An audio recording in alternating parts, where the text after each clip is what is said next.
자, 여러분 안녕하세요. 자, 오늘은 우리 텍스트 3장 글쓰기의 유형에 대해서 하겠습니다. 그래서 이 3장에는 크게 두 유형입니다. 이 학술적 글쓰기 유형과 비평적 글쓰기 유형이 있습니다. 그래서 이제 학술적 글쓰기는 소위 말하는 논문 쓰는 방식으로 글을 쓰는 겁니다. 그러니까 논문을 쓸 때 여러분 그 표절이라든지 이런 걸 조심해야 되기 때문에 다른 사람의 글을 인용할 때 그 인용 표시, 각주라든지 인용 표시를 반드시 달고 또 뒤에 참고 문헌에서 밝히고 뭐 이런 그 규칙이 있죠. 글 쓸 때. 그래서 학술적 글쓰기의 어떤 그런 유의해야 될 사항과 그 다음에 여러분 대학생들이 그 글을 쓴 학술적 글쓰기를 할 때 조를 짜서 그 어떤 한 조가 어떠한 과정을 거쳐서 서로 모여서 협의하고 토론하고 해가지고 이렇게 발표를 하면서 이렇게 한편에 좀 괜찮은 글이 완성되기까지 어떤 과정 이런 과정도 함께 살펴볼 예정입니다. 자, 그러면 일단 내용으로 들어가서 자, 학술적 글쓰기로 들어가겠습니다. 그래서 우리가 대학에 여러분들이 들어가시면 자신들의 뭐 여러분 의지와는 상관없이 어쨌든 어떤 과목을 듣게 되면 그 과목 특성에 따라서 글쓰기를 요구하는 과목들이 있죠. 그래서 여러분들이 졸업할 때까지 과제물, 뭐 리포트라는 그런 명칭으로 과제물을 받아 가지고 여러분들이 뭐 원하든 원치 않든 간에 다양한 유형의 글을 써야 되는데 그래서 이렇게 여러분이 또 대학 졸업해서도 사실은 나중에 취업을 원할 때 이력서나 자기소개서 같은 실용적 글을 또 써야 될 경우도 있습니다. 그죠? 그 외에 또 여러분 졸업 뭐 논문도 또 써야 되죠. 또 대학원에 진학하면 학위 논문도 여러분 또 쓰지 않습니까? 이런 게 모두 학술적 글쓰기에 들어가거든요. 그래서 우리 생활 주변에서 이렇게 보면 다양한 상황에서 이런 뭐 비평적 글쓰기도 물론 있을 수 있지만 학교에서는 주로 이런 학술적 글쓰기를 연습할 그런 기회가 많이 있습니다. 그래서 이제 우리 이 장에서는 이 글쓰기의 이론이나 방법 이런 뭐좀 너무 형식적인 이런 설명 또 있습니다만 이런 설명은 간단하게 하고 여러분 실제 여러분들에 해당되는 그 대학생들이 쓴 글을 직접 우리가 보면서 실전 감각이랄까 이런 거를 여러분들이 한번 연습해 볼 수 있도록 그렇게 이제 할 예정입니다. 자, 그래서 우리가 대학에서 이렇게 학술적 글쓰기 하면 이제 보통 리포트 혹은 보고서 그리고 소논문, 뭐 대형 논문보다는 소논문, 물론 여러분이 졸업할 때는 또 졸업 논문 이런 게 있는데 우리가 수업 시간에 이제 여러분들이 제출하는 그런 보통 리포트 혹은 보고서라고 하죠. 그래서 여기에는 보면 이제 그 과목이나 그 특성에 따라서 이제 주로 관찰한 내용을 보고하는 그런 글이 있고 또 실험실에서 실험한 내용을 보고하는 글이 있고 또 자료를 조사해서 보고하는 글이 있고 또 비평적인 보고문도 있습니다. 그래서 이런 학술 논문에 이제 필요한 이 보고서가 학술 논문에 필요한 형식을 일단 갖춰야 되거든요. 그래서 우선은 이런 과제를 낼 때 기본적으로 갖춰야 할 형식에 대해서 우리가 이 장에서 알아볼 예정입니다. 물론 그 과제물에 대해서 좀 창의적이고 또 논리적인 그런 생각이 담겨 있으면 더 좋죠. 그래서 이 학술적 글쓰기는 사실 제가 아까도 얘기했지만 논문과 비슷한 유형의 글입니다. 물론 완전한 어떤 교수님들의 논문하고 여러분들이 똑같이 쓸 수는 없겠지만 기초적으로 연습이 될 수 있는 그런 글입니다. 그래서 보고서와 논문을 여기서는 구별 안 하고 이제 논문으로 우리가 표현을 하겠습니다. 수업과 관련해서 여러분들이 스스로 스스로 생각하고 또 창의적으로 생각하도록 이렇게 유도하기 위해서 부과되는 그런 과제 이런 걸 이제 의미합니다. 그래서 논문이라고 하는 이 학술적 글들은 어떤 주제에 대해서 정한 주제에 대해서 이제 연구를 하고 또 자기가 연구한 내용이 정당성이 있고 타당성이 있다는 것을 증명을 해야 됩니다. 논리적으로 또 해설을 통해서라든지 그렇게 해서 자기 논문을 읽는 독자를 설득하기 위한 글이거든요. 그래서 이 학술적 글들은 여러 가지 요건이 필요한데 중요한 거는 다른 사람이 쓴 논문과 똑같으면 안 되겠죠. 독창성이 있어야 되고 그 다음에 논문이 정확성이 필요합니다. 그리고 객관성이 있어야 됩니다. 객관성을 얻기 위해서 다른 사람의 유명한 학자나 전문가의 글도 인용하고 이렇게 정빙 자료도 첨부하고 이렇게 하는 게 객관성을 얻기 위해서입니다. 검증돼야 되니까 그죠? 그리고 당연히 논리성도 있어야 되죠. 논문이니까. 이런 요건을 갖추어야 됩니다. 그래서 이런 학술적 글쓰기를 통해서 이제 여러분들이 이제 주제를 선정하고 또 그 정한 주제에서 자기가 제기한 문제에 대해서 그 문제를 해결하는 과정도 필요하겠죠. 그리고 아유, 죄송합니다. 아직도 기침이 좀. 자, 그러면 이 학술적 글쓰기의 어떤 방법이나 절차에 대해서 우리가 한번 봅시다. 자, 넘어가서 학술적 글쓰기의 절차와 형식입니다. 뭐 논문이란 무엇인가? 이거는 뭐 제가 아까 앞에서 간단하게 설명했습니다. 그죠? 필요한 게 여기 좀 요약되어 있죠?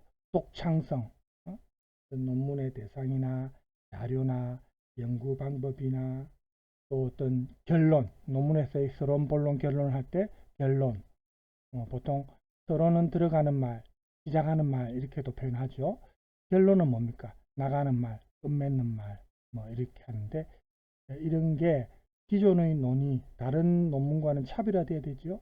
그러니까 논문을 쓸 때는 사실은 제대로 된 논문을 쓰려면 저도 논문을 지금 뭐 수십 편 썼지만은 선행 연구가 언급돼야 됩니다. 선행 연구라는 것은 자기가 어떤 논문의 주제를 정해서 쓰는데 그 논문 주제와 연관되는 좀 비슷한 어떤 주제를 다룬 앞에 먼저 연구한 사람들의 논문이 있을 수 있습니다. 그러면은 그 사람들의 연구 논문을 쭉 언급해 주면서 뭐 각주를 통해서든 아니면 서론 글 안에서 직접 언급해도 됩니다. 그런 사람들의 글을 논문 제목이나 논문의 어떤 초점을 얘기해 주면서 이런 사람들의 논문에서는 이렇게 여기에 초점을 맞췄는데 나는 이 사람들과 차별화해서 이런 부분에 좀 더 초점을 맞추겠다. 이런 내용을 쓰겠다. 이렇게 차별화되어야 됩니다. 그게 이제 독창성이죠. 그 다음에 필요한 것은 실정성입니다. 글을 읽을 때 신뢰할 수 있는 신빙성이라고 하죠. 신빙성. 이런 게 논리적으로 어떤 근거를 대어서 증명을 해야 됩니다. 그냥 일방적으로 자기 주장만 하면은 아무도 그 주장을 그 사람과 개인적으로 인연이 있는 것도 아닌데 뭐 인연이 있어도 마찬가지죠. 일방적 주장을 우리가 받아들일 수는 없거든요. 글을 읽는 사람이 그래서 그렇구나 이렇게 설득을 당해야 됩니다. 그래서 그런 실정성이 필요하고 그 다음에 객관성도 마찬가지입니다. 비슷한 의미인데 선입견이 없어야 됩니다. 편견이나 선입견. 그렇죠? 자기의 주관성을 가급적이면 배제해 가지고 객관적인 어떤 시각에서 관점에서 글을 써야 되고 그 다음에 논문이니까 당연히 논리성이 있어야 됩니다. 많은 증거 자료나 이런 근거 자료를 가져와서 또 그 근거 자료를 그대로 인용해도 되지만 또 거기에 대해서 분석하고 이런 자료가 있는데 여기에 대해서 분석을 해도 됩니다. 해석을 해도 되고 그렇게 해서 이제 결론을 도출하도록 해야 됩니다. 그 다음에 보편성입니다. 누구나 쉽게 이해할 수가 있어야 됩니다. 그죠? 그래서 이런 요건을 갖추어야 이제 제대로 된 논문이다. 이렇게 우리가 보통 얘기를 합니다.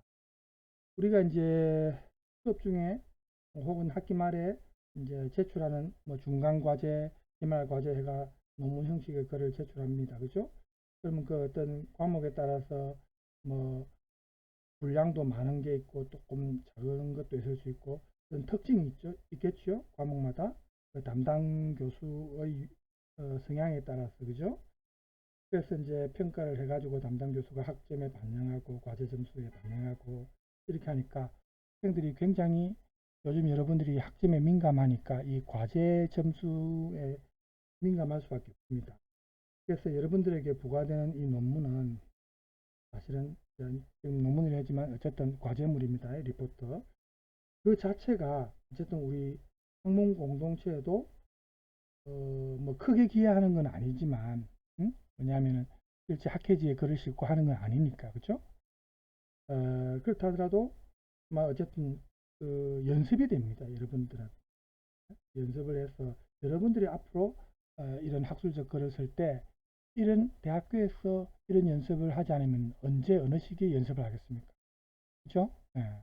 그래서 이런 기회를 여러분들이 그냥 학점만 따기 위해서 과점을 한다 이렇게 생각하지 마시고 앞으로 내가 사회에 나가서 어떤 학문적인 이런 글, 학술적인 글, 논리적인 글을 쓸 때 필요한 연습이다 이렇게 생각하고 여러분이 과제를 하시면 좀 더 열심히 보람 있게 그죠? 그렇게 할 수가 아니겠습니까? 그죠? 마지못해 하는 것보다 그렇게 생각하시고 과제를 하시면 훨씬 더 과제할 때 덜 지루하고 더 적극적으로 할 수 있을 겁니다. 자, 그래서 한번 보면은 이제 논문의 의의와 관련해서 보면 여러분들이 교재 내용이나 그 담당 교수의 입장하고는 조금 달라도 됩니다. 여러분이 스스로 폭넓은 어떤 독서라든지 그 과목과 관련해서 그죠? 그렇게 할 수 있도록 왜냐하면 이렇게 과제를 내면은 그 과제를 준비하는 과정에서 자료를 수집해서 읽어야 되니까 그죠? 이런 폭넓은 독서를 할 수 있는 겁니다. 그리고 강의실에서 또 미처 다루지 못했던 막 그런 어떤 문제에 대해서 여러분들이 스스로 이제 찾아서 조사도 하고 그런 문제에 또 접근할 수 있는 그런 능력도 함양할 수 있거든요. 그래서 이제 자료에 대해서 여러분들이 이해력도 생기고 도서관에 가서 자료 찾는 법도 연습할 수 있고 이렇게 되지 않습니까? 사실 이게 중요하거든요. 이런 연습이 필요한 과정입니다.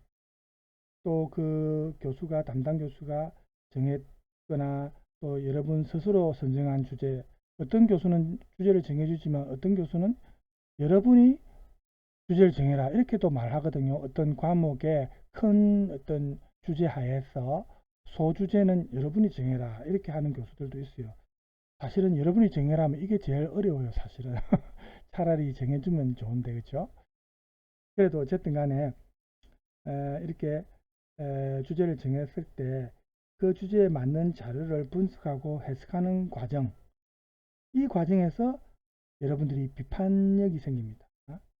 무조건 받아들이는 게 아니고 읽으면서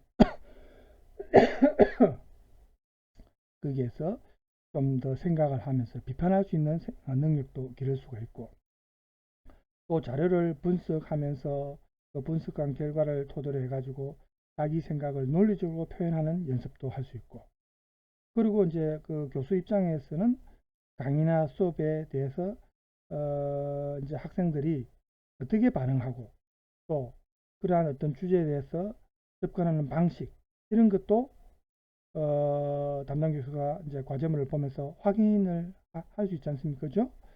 그래서 이제 이런 거를 이제 요즘 강의 방식이 일방적인 주입식 강의보다는 이제는 이렇게 학생들이 스스로 하도록 유도하는 그런 강의 방식으로 지금 많이 바뀌고 있거든요. 예. 그래서 이런 강의 방식이 사실은 여러분 입장에서는 더 도움이 됩니다. 사실은 담당 교수가 일방적으로 설명하고 강의하는 것은 여러분이 수업 들을 때는 편하지만, 그죠? 수업 들을 때는 편해요. 그렇지만은 여러분들한테 오히려 이렇게 스스로 하도록 유도하는 이런 강의 방식이 사실은 더 도움이 될 수 있다는 거. 자, 그러면 논문 작성 절차를 한번 여러분 봅시다. 먼저 논문의 작성 절차는 우선 문제를 발견하고 주제를 설정하는 것. 아까도 말했다시피 담당 교수가 주제를 정해줄 때는 문제가 안 되지만 여러분 스스로 주제를 정해야 될 때는, 그리고 분량도 담당 교수가 분량을 보통 요구하죠. 그러면 그 분량에 맞게 주제도 너무 그 분량이 초과되는 주제를 정하면은 또 여러분도 힘들고, 또 담당 교수가 요구한 분량을 넘어서면 담당 교수도 또 별로 안 좋아할 수도 있습니다, 사실은. 그러니까 그 분량에 맞게 주제의 범위를 정해야 됩니다. 그 다음에 두 번째 단계는 아무래도 여러분 혼자 생각으로 글을 쓸 수는 없죠. 자료를 수집합니다. 그 자료를 수집해 가지고 그 수집한 자료를 그대로 사용할 수는 없으니까 정리를 해야 되겠죠. 그 주제에 맞게. 그죠? 그래서 여러분이 이제 수집할 때는 어떻게 합니까? 일단 학교 도서관을 이용하고, 그 다음에 도서관에 모든 자료가 다 있지는 않지요.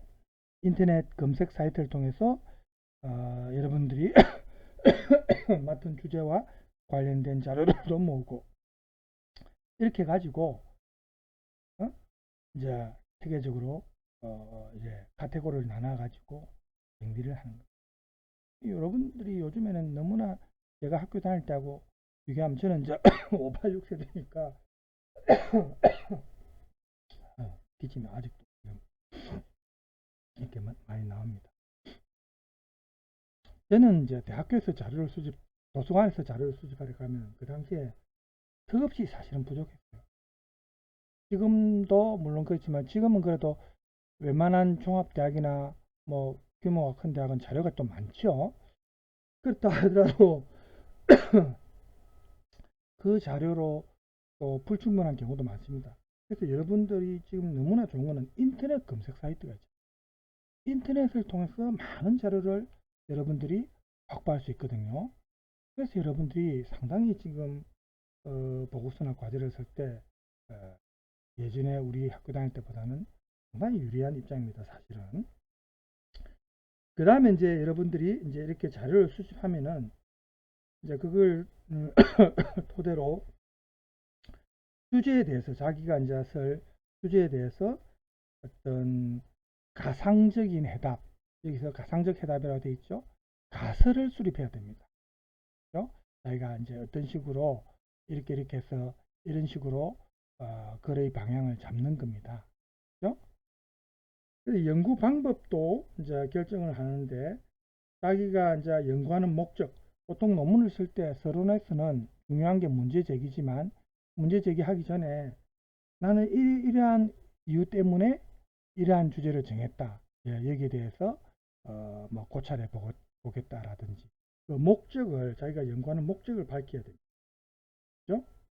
그래서 연구 목적이나 그 주제, 그 다음에 가설, 그 자료, 여기에 적합한 연구 방법이 있습니다.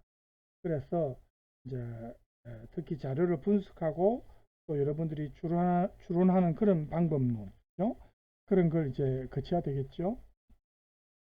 자, 그러면 자료를 분석하고 논증하는 방식이, 유형이 지금 여기 보면 있죠. 세 가지가 있습니다. 이 세 가지 원칙을 지켜야 됩니다. 객관성입니다. 논문이니까. 편견이나 선입견으로 사건이나 자료를 왜곡하면 안 됩니다. 그렇죠? 그래서 일반적으로 보편적으로 받아들일 수 있는, 사람들이 이해할 수 있는 그런 글이 돼야 되기 때문에 여러분들이 가진 자료를 분석해 가지고, 이 자료는 이런 점에서 내가 볼 때 내 그 주제에 이용할 수 있겠다. 그죠? 이렇게 여러분들이 추론을 할 수 있겠죠. 그 다음에 이제 합리성이 있어야 돼요. 그 자료를 분석하고 또 그 추론이 여러분이 세운 추론이 논리적이고 체계적이어야 되겠죠. 그 다음에 이제 정밀성입니다. 정밀성이라는 말은 결국 그 글이 신뢰성이 있어야 돼요. 이런 이제 자료 분석할 때 이런 게 이제 지켜져야 된다는 거. 그 다음에 이제 계열을 작성하는 단계입니다.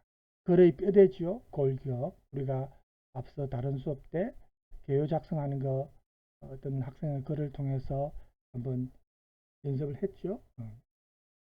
논문을 어떻게 시작해가지고 어떤 식으로 결론을 내가 내겠다.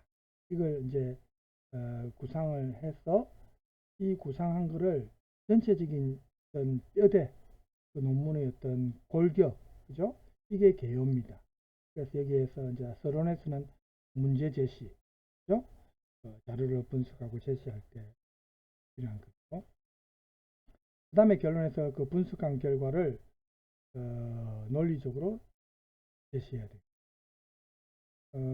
그래서 개요를 짤 때 개요 종류가 이렇게 한 3개 정도 나눴는데 이건 우리가 앞에서 했습니다. 항목식 개요, 문장식 개요, 요점식 개요.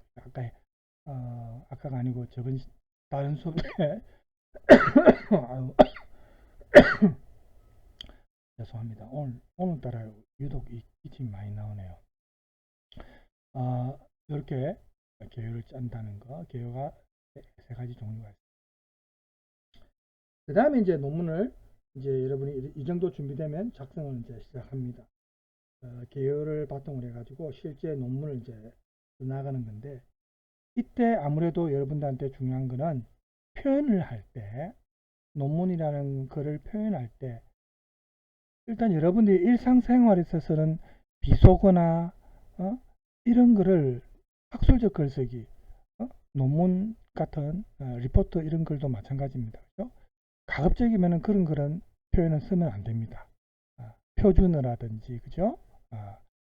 그래서 쉽고 적절한 단어, 너무 난해한 단어도 자기가 뭐 현학적으로 보여서 좋을지는 몰라도 글을 읽는 사람이 이해하기 힘든 글, 문장, 소위 말하는 가독성이 떨어지는 그런 표현, 그런 문장은 사용 안 하는 게 좋습니다.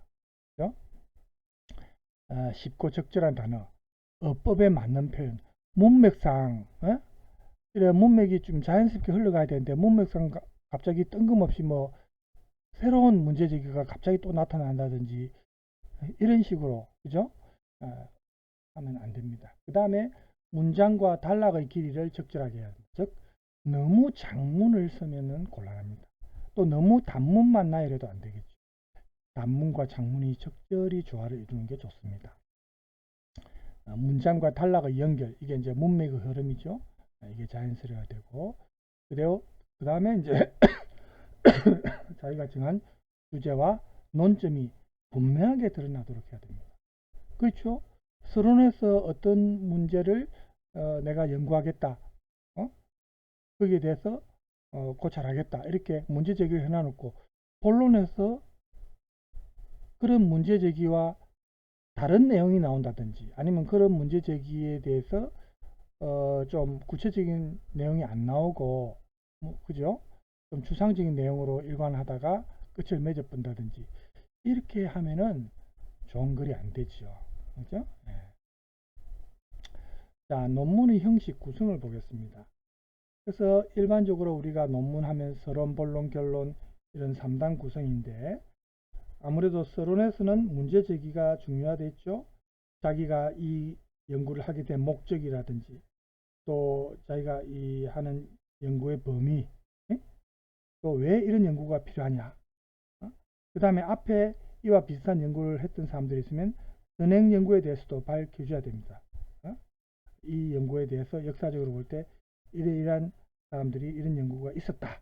이렇게 배경을 밝혀주고 그 다음에 자신만의 어떤 차별화된 문제 제기를 하면 더 좋죠. 나는 이런 점에서 이제 앞에 이런 분들이 이런 주제로 연구를 했는데 나는 이런 주제로 연구를 하겠다라든지 아니면 앞에 선행 연구에 대해서 이런 부분이 좀 아쉽다. 에? 나는 그런 그 연구의 내용에 대해서 사실은 그게 동조하지 않는다. 그래서 같은 주제인데도 다른 관점에서 볼 수도 있습니다. 이렇게 서론을 하고 나서 본론에서는 제기한 문제들을 충분히 이제 논리적인 근거를 들면서 이제 설명을 하고 해야 되겠죠. 그 다음에 이제 결론에서는 본론에서 논의한 내용을 요약하고 또 그런 그 본론에서 다룬 내용을 이렇게 요약하면서 자기가 만약에 주제에 따라서 다르겠지만 어떤 새로운 발상 어떤 그 제안을 할 수 있는 부분이 있으면 그러한 제안을 또 그러니까 대안이죠, 대안. 그죠? 그런 대안이 있으면은 결론에서 또 할 수 있습니다. 혹은 미래에 대한 전망 이런 내용도 들어가도 되지요. 자, 그 다음에 이제 논문을 쓸 때 분류 기호 우리가 몇 장 몇 절 이렇게 하는데 사실은 다양하게 이렇게 도표에 나와 있는 것처럼 쓸 수 있습니다.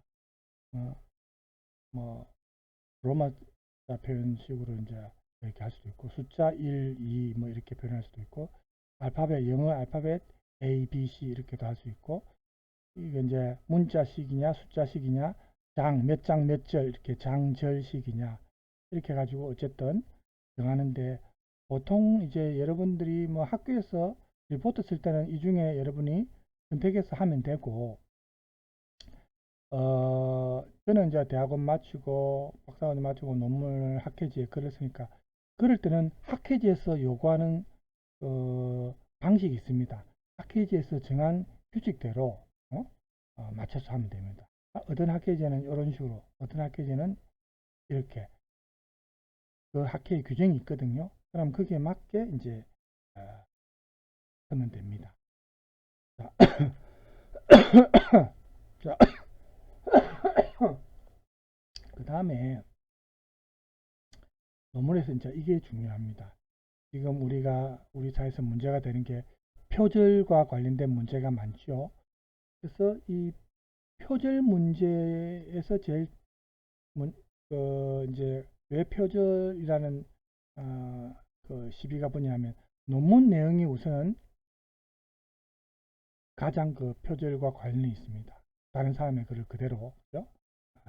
논문 내용을 그대로 인용한다든지 사용한다든지 약간의 표현만 바꿔가지고 한다든지 그런데 인용 이것도 이제 제대로 안 하면 표절이 되죠. 그죠? 원래 인용이란 것은 논문을 쓸 때 이제 다른 사람의 글을 자기 글 속에 이제 좀 빌려오는 거죠. 그래서 이렇게 인용을 적절히 하는 것이 자기의 어떤 주장을 뒷받침할 수 있는 그런 근거가 될 수 있고 또 다른 어떤 전문가의 이론이나 주장을 인용해서 자기가 쓰는 그 논문의 설득력이나 구체성을 높일 수가 있습니다. 또 어떤 핵심적인 인용이 사실은 장황하게 설명하는 것보다 더 효과적일 경우가 많이 있습니다. 그래서 인용을 하는데 인용하는 방식은 두 가지가 있습니다. 직접 인용과 간접 인용이 있습니다. 직접 인용은 이렇게 표시되어 있죠. 이런 식으로 보통 직접 인용을 하고 혹은 또 이렇게 표현하는 경우가 있는데 주로 이 표시입니다. 이게 이제 직접 인용이죠. 직접 인용은 말 그대로 원문 표현을 그대로 살리는 겁니다. 인용, 그러니까 자기가 인용한 그 부분의 단어, 맞춤법, 문장 부호, 문단, 그러니까 원문을 그대로 인용하는 겁니다. 자기가 변용 안 하고. 그래서 비교적 짧은 내용을 인용할 때는 본문 안에 인용 부호를 이렇게 넣어주면서 쓰죠. 긴 내용을 인용할 경우에는 어떻게 합니까? 지금 여기 나와 있죠. 이렇게 한 줄 띄웁니다. 한 줄 띄우고 그 다음에 앞에도 앞부분을 약간 비웁니다. 이렇게 해서 이제 보통 인용을 하거든요. 좀 내용이 길 때는 그래서 이렇게 한 줄씩 띄워 가지고 배치를 하고 위아래로 여기 나와 있죠. 위, 그 다음에 아래 이렇게 띄워 가지고 이렇게 배치를 합니다. 인용한 내용이 좀 길면은. 그래서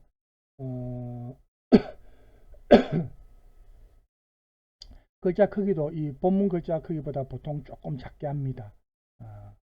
그래서 학회지에 어떤 규칙이 있는데 학회지에 글을 실을 때는 그 학회지에 정한 규칙대로 하면 되고, 여러분이 리포트나 이제 학교에 제출할 때는 여러분이 알아서 이렇게 구분을 해주면 됩니다. 그 다음에 이제 글 쓴 사람이 어떤 부분을 강조하기 위해서 시각적으로 이제 좀 표시를 하고 싶다 하면은 뭐 밑줄을 긋는다든지 뭐 이렇게 조금 강조할 수 있습니다. 그 다음에 이제 간접 인용은 원문 그대로 인용한 것이 아니고 원문이 너무 길거나 좀 이럴 때 원문의 내용을 좀 압축해 가지고 사용할 수 있습니다.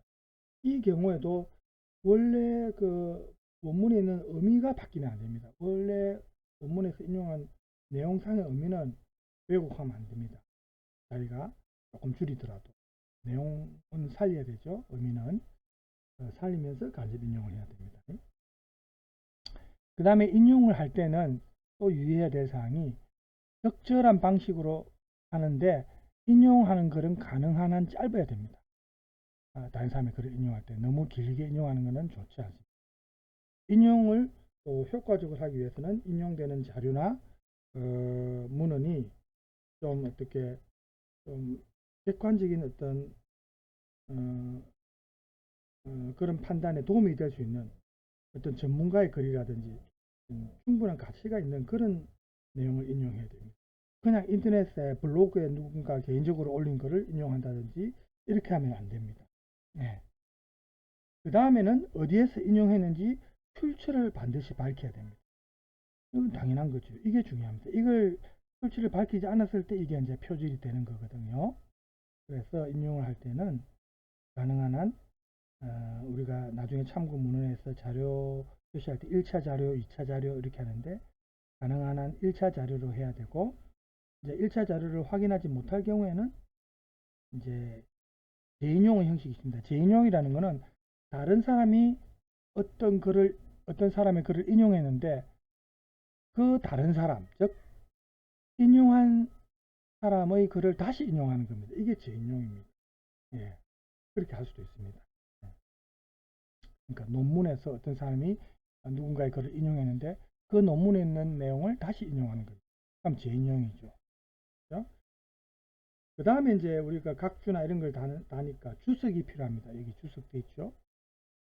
주석은 본문에서 좀 다루기 어려운 내용이나 혹은 자기가 참고한 자료를 어떤 근거를 제시해야 되니까 그때 필요한 게 주석으로 이제 돌립니다. 보통 각주 혹은 미주 뭐 이렇게 돼 있죠.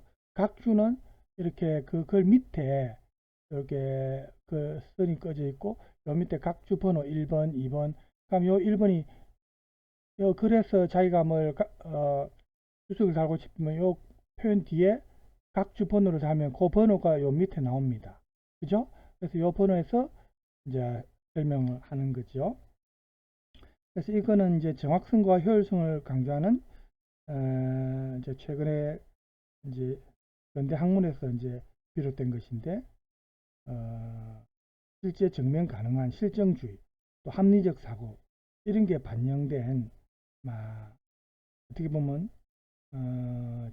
지적 자산의 운용 시스템에서 비롯된 게 이제 이 주석다는 법입니다. 논문을 작성할 때 주장이나 견해 여기에 대해서 아무런 어떤 근거 자료도 없이 그냥 인용하면 안 되겠죠.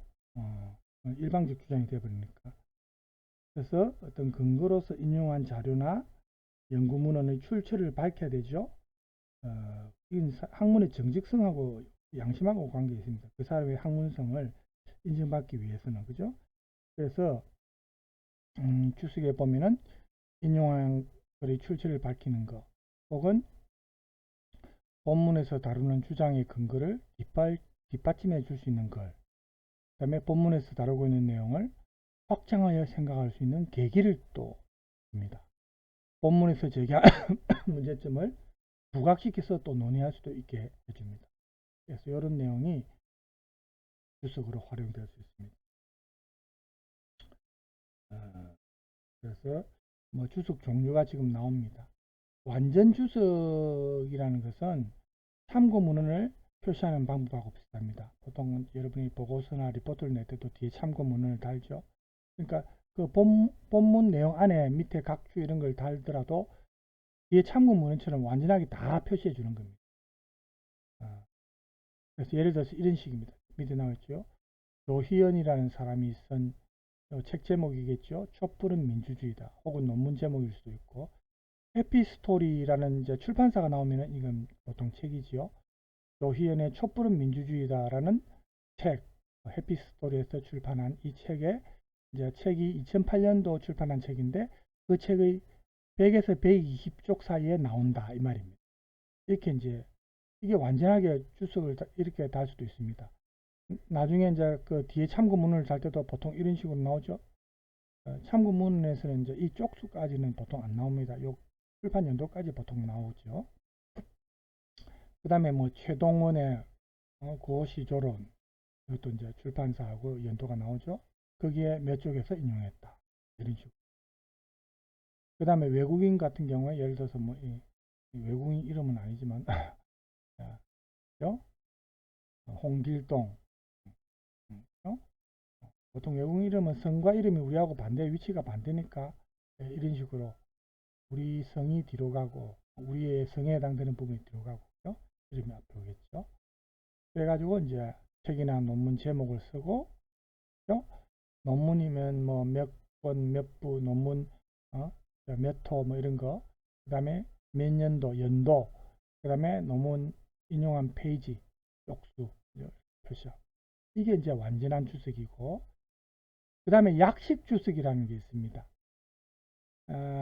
그래서 이거는 말 그대로 약식이니까 앞에 어떤 그 이렇게 뭘 인용했어요. 똑같은 건데 그 뒤에 내나 똑같은 요 부분에서 이 사람의 책에서 인용했다. 이 사람의 논문에서 인용했다. 그 논문이 가급적이면 불필요한 군더더기는 없어야 되거든요. 이 인용한 사람의 이 책이나 논문을 또 똑같이 적어주면은 너무 이제 반복적이니까 이걸 좀 줄여서 표현하는 겁니다. 그러니까 영어식으로 표현하면 이렇습니다. 그죠? 우리말로 표현하면 위의 책, 위의 논문, 그러니까 앞에서 언급한 사람이죠. 언급한 사람의 그 책이나 그 사람의 논문인데 똑같은 데서 인용했다는 그 말입니다. 그죠? 영어로 표기한 거고 이거는 우리말로 그대로 이렇게 표기하면 됩니다. 아니면 똑같은 사람의 책이나 논문인데 페이지가 다르면 여기에 쪽수는 적어줘야 되겠죠. 몇 쪽 이렇게 뭐 되어 있으면 이거는 비교하라는 뜻이거든요. 영어식 논문을 쓸 때는 우리말로 쓸 때는 비교 이렇게 쓰든지 혹은 참조하라, 뭐 참조하다 이런 식으로 말을 하면 됩니다. 또 예를 들어서 할 때 우리말로 그대로 예컨대 이렇게 해도 됩니다. 기타 등등 뭐 이런 표현도 있고 자, 이게 이제 라틴어 약어로 된 부분이고 이제 영어 약어는 이쪽입니다. 그래서 이런 약식 주석이 있다는 거 여러분 참조하시고 그 다음에 내각주라는 것은 말 그대로 안내자죠. 본문 내용에서 밑에 각주를 밑에 안 달고 본문 내용에서 그대로 가로를 해가지고 그 문장 뒤에 가로를 해가지고 각주를 다는 겁니다. 본문을 기술할 때 참고 자료를 인용하는 겁니다. 예를 들어서 본문이 이런 본문이 있습니다. 한번 볼까요? 묘사란 대상과의 일정한 거리를 두고 감각적 인상을 그리는 진술이다. 그렇게 하고 나서 이 마침표 찍기 전에 안에 가로를 해가지고 자기의 표현 글이 아니니까 누구의 글이냐? 김준호 씨. 그 다음에 1982년 이건 출판 연도입니다. 그 다음에 그 책의 몇 쪽이냐? 이 페이지입니다. 이렇게 해가지고 가로 안에 이렇게 표시합니다. 이게 내각주입니다. 물론 이렇게 하면은 어떤 책, 어떤 논문이지 인용한 게 모를 수 있죠. 그러면 뒤에 참고문헌을 보면 좀 정확하게 나와 있습니다. 김준호의 이제 논문 제목이나 책 제목이 나오고 출판사도 나오겠죠. 그 다음에 연도 여기 나와 있죠. 그 다음에 페이지 수도 나와 있죠. 그러니까 참고문헌에 나와 있는 내용이 이 내각주로 이용돼야 됩니다. 여기 이제 외국인 내각주는 이렇게 해가지고 가로 해가지고 뭐 그 사람의 밴더 이름, 그 다음에 출판 연도 혹은 논문이 나온 연도, 그 다음에 쪽 이렇게 해가 표기. 이게 이제 내각주입니다. 그러니까 밑에 각주를 따로 달 필요가 없는 겁니다. 요즘엔 이런 방식이 많이 선호가 되고 있습니다.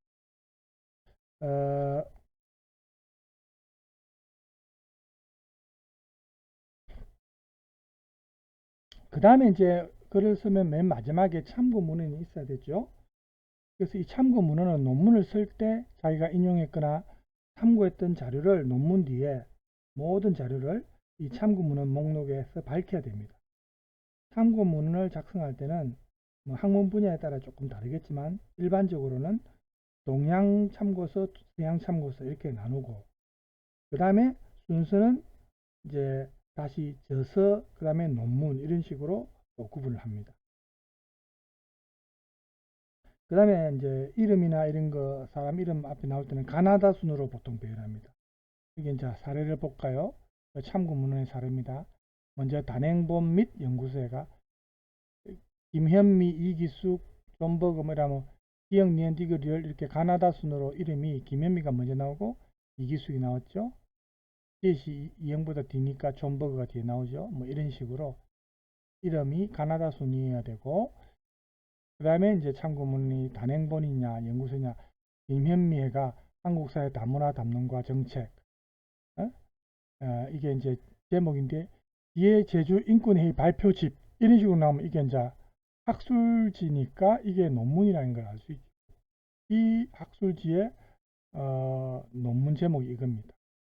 그 다음에 그 학술지를 발표하는 학술지 기관도 보통 나오는 경우도 있고 안 나오는 경우도 있는데, 학술지에 따라서 요구하면은 기관도 적어줘야 되고, 그 다음에 그 학술지가 나온 연도, 그 다음에 학술지의 몇 페이지, 몇 쪽에서 이렇게 밝혀주면 됩니다. 이게 이제 참고문헌 다음. 그 다음에 이거는 책을 인용한 거죠. 이기숙 외 지엄, 결혼의 기술, 진정출판사고 2009년도 판입니다.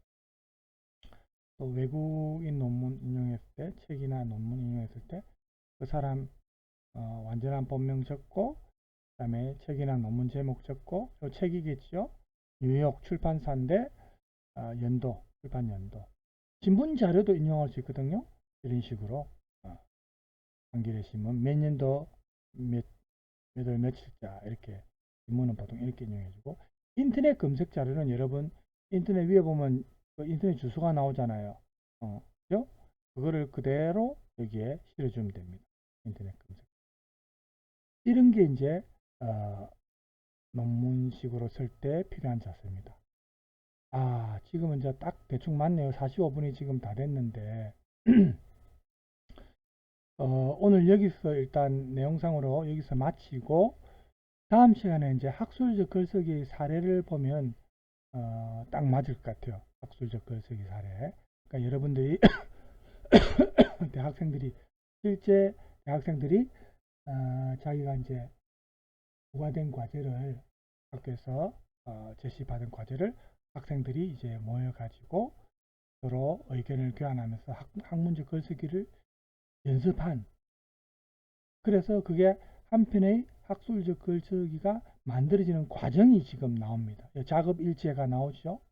이렇게 어떤 식으로 해서 이 한편의 학술 논문이 완성되냐, 이게 분량이 상당히 많습니다. 그래서 우리가 수업 시간에 이걸 일일이 읽으면서 할 수는 없습니다.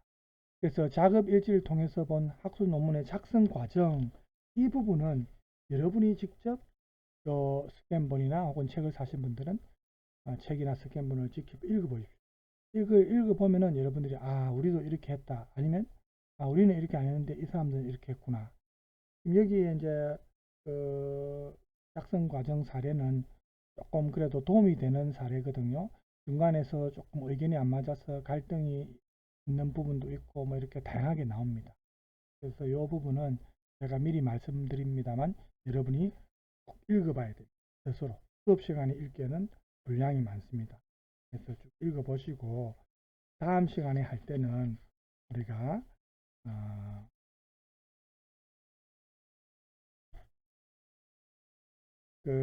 이 사람들이 이제 준비를 해가지고 나중에 이제 100쪽에 보면은 발표를 하는 대본이 있습니다. 그죠? 그래서 발표 대본은 이 사람들이 실제로 연극하는 형태로 발표를 했거든요. 그 다음에 이 발표 대본 뒤에 마지막으로 학술적 글쓰기의 실제 해가지고 나오는데 여러분이 최소한 어디까지는 읽으냐 하면은 99초까지는 읽어봐야 됩니다. 99초까지는 이 사람들이 이 발표문을 준비하는 과정, 어떤 과정을 거쳐서 이러한 발표문이 완성되었다라는 그 과정이 나오는데 이걸 여러분들이 쭉 읽어보시고 다음 시간에는 이제 여러분들이 다 읽어봤다는 전제하에 다음 시간에는 99쪽까지 여러분이 읽고 100쪽부터 수업 시간에는 우리가 활용을 할 겁니다. 여러분들 알겠죠? 이렇게 미리 읽어 두십시오. 자, 여러분 오늘 수고 많으셨고 다음 시간에 또 뵙도록 하겠습니다. 감사합니다.